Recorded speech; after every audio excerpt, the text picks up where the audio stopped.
क्रांती news, आवाज सर्वसामान्यांचा। सटाणा शहरासह मुल्हेर परिसरात जोरदार गारपीट, कांदा गहू पिकांचे मोठे नुकसान, शेतकरी हतबल। सटाणा तालुक्यातील पश्चिम पट्ट्यात आज दुपारी अचानक झालेल्या जोरदार गारपिटीने शेतकऱ्यांचे मोठे नुकसान झाले आहे।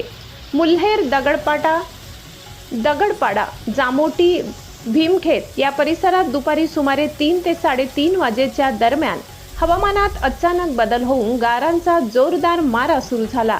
त्यानंतर सटाणा शहरात सायंकाळी 5च्या सुमारास गारपीट आणि मुसळधार पावसाने हजेरी लावली। या अवकाळी पावसासह झालेल्या गारपिटीमुळे काढणीस तयार असलेल्या कांदा आणि गहू पिकांना मोठा फटका बसलाय। अनेक शेतातील कांद्याचे पीक पूर्णपणे जमीनदोस्त झाले असून उत्पादनावर गंभीर परिणाम होण्याची शक्यता आहे। काही ठिकाणी गव्हाचेही मोठ्या प्रमाणात नुकसान झाले आहे। शेतकऱ्यांनी मोठ्या कष्टाने उभे केलेले पीक काही मिनिटातच नष्ट झाल्याने त्यांच्यावर आर्थिक संकट कोसळले आहे। दरवर्षी चैत्र पौर्णिमेच्या सुमारास अवकाळी पावसाचे आगमन होत असते, मात्र यंदा गारपिटीच्या स्वरूपात झालेल्या पावसामुळे काढणीच्या टप्प्यावर असलेल्या पिकांचे मोठे नुकसान झाले। त्यामुळे शेतकरी हवालदिल झाला असून त्यांच्या अडचणींमध्ये आणखी भर पडली आहे।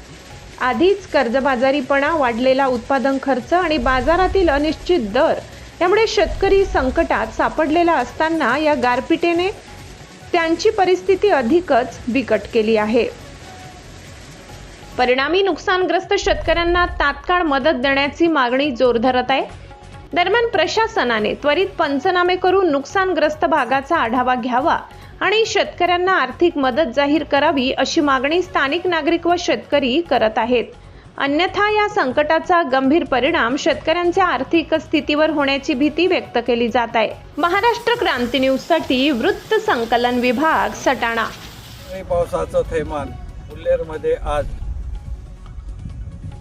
गट नंबर 28 मध्ये व मुल्हेर परिसरामध्ये अवकाळी पावसाने अचानक धोका दिल्याने कांदा पीक काढलेले आले असताना असे कांद्याचे हाल झालेले।